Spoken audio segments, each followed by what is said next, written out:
Hey, welcome to Right On Precision Hunting and Reviews. I'm Tristan, and today we're talking about something pretty important, which is first aid in the way of snake bites. In Australia, we're lucky enough to have quite a few of the most venomous snakes in Australia.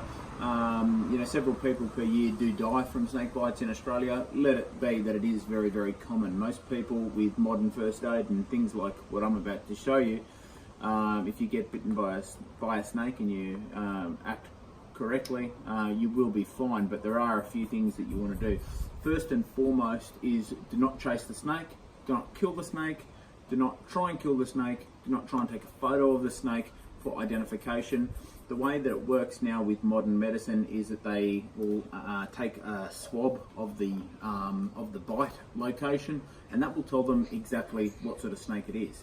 If you do catch it by some miracle and it doesn't bite you again or bites your friend, and you get it to the hospital dead to show the doctor will say that's a dead snake, and that will probably be about as far as his knowledge base on snakes will go. So don't catch the snake is the message there. Now, the first and foremost thing that you want to do is buy yourself a snake bite kit. Now, a lot of people may have seen these advertised on Facebook, and I have too, but they actually are not that inexpensive. They can run up to sort of $80 or $90, and they're not as expensive as this kit that I purchased on eBay, and I'm going to hyperlink the information below, for like $40 Australian. So if you live in America, that's probably $2 because we've got a shit exchange rate. But, so that being said, let's get straight to the review of a snakebite kit and how it's going to work. Not only is this one a snakebite kit, but as you can see from the front there, it's also a spider bite kit. Now, I'm not going to go through too much of spider bites. Basically, spider bites will consist of, and this is everything in this kit is what you get. They include instant cold packs, which is a good idea because you're going to do the RICE, which is an acronym for rest, ice, and compression.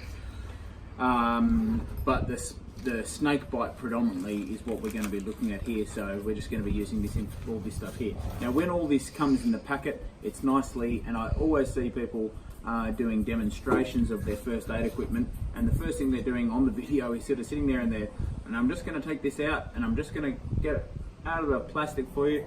The most stupid thing you can do is have all your first aid equipment in the plastic bag, because it's really, really hard to undo. It's really, really hard to get at when you really need it quickly.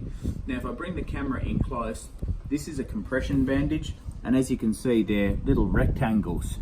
When this is put to the correct elasticity, if I can say that word correctly, these triangles turn into little squares. Now, that is going to depict on what type of human that you're putting it on, let it be a child, an adult, or perhaps someone who's very quite old. The one thing that you're going to want to not do is cut off circulation. We're not trying to cut the venom from going through your bloodstream like a tourniquet, tourniquet, however you want to say it, because the venom is actually going through your lymphatic system, it's not going through your blood system. The way that you're going to do that is always leave the fingers exposed, and by pinching the fingers, as you would see a doctor do, what they're actually looking at, as I pinch it, it goes white, and then it runs back red, because I've got the red is the blood circulation returning to the thing. Excuse me while I call my dog. Odie, come here. Come here. All right. So, this is Lachlan. How you going, Lucky? Good. Lucky's just been bitten by a snake right here. Okay, how'd you get bitten by a snake? So I was being a hero, then I picked up the snake and it bit me. That's usually how it happens. Don't be a hero, don't pick up snakes. Alright, so Lucky's been bitten by a snake right here. The first and foremost thing that you're going to want to do, whether or not it's you or someone else, you need to calm right down. As soon as you start getting your heart rate elevated, which I know is going to be hard, you've been bitten by a snake, you are going to make it a lot worse for yourself. Calm down. You need to relax, immobilize your limb, and totally calm down. Don't go running crazy, to get somewhere. Just calm down and relax. Naturally, if you've got a second person, you're going to want to have that person onto a first aid or something like that first. Now, let's just pretend that that's the puncture wounds from where Lucky's been bitten. What I would want to do is something like this. I'm not going to want to put my pen straight over those puncture marks. Why? As I just explained to you, they are going to swab this area to see what sort of snake it is. Now, by me putting my pen through there, I will interrupt it. And it's the same reason that we don't want to suck venom out. We don't want to lick it. We don't want to clean it. We don't want to put anything on it. We don't want to put a wet ice pack on it. All that we want to do is just go straight to our compression bandage. Lucky, hold your arm out straight. Just rest your elbow on here for 2 seconds for me. And as you can see, as soon as I get that compression good, open your hand for me, mate. Those little triangles, rectangles, are turning into squares pretty quick. Now we're going to overlay the bandage 1/2 at a time. So as we go over, half of this bandage goes over half of that bandage. So we're just going over the previous squares. All right, rest your hand on that. And you can see I've left your fingers visible. And as I pinch his fingers, they're red at the moment because there's blood in them. As I pinch the fingers, it turns white. As I release it, blood returns. We want to retain that blood circulation. One thing which is a topic of debate at the moment is whether or not you start at the top of the arm and work down to basically not massage anything up. But I think because it's not in the blood system, it's in the lymphatic system, it really doesn't matter that much. I'm very, very conscious on a small person's arm not to put too much pressure on the bandage, that is. On an adult, I could definitely go a little bit more stretch on these, and you can see they're actually almost retaining, as some of them are not quite the squares, which just goes to show that that pressure for the difference between an adult and a child. Now, if this was an adult's arm, up and back would be more than sufficient. I'm just going to use the rest of the bandage for this depth, just to get through the demonstration, and I'm not putting it on particularly tight. I'm just getting the bandage out of the way. All right, so once it gets at the top there, you can just turn it over, tuck it in. Now, that's basically all it is, but as soon as he starts moving his arm around, it's definitely going to work it through very quickly. Inbuilt in the snakebite kit is this one here, which is an Aero splint, or it's just any type of splint. If you don't have one of these sticks, anything at all that you may have will be fine, but if you have a proper snakebite kit, you will have one of these. So you don't want to tuck this all the way up under his arm, otherwise he's not going to be able to move it. Just bring it back a little bit, bring it all the way down, and they've got foil or aluminium, depending on what country you come from, on the underside.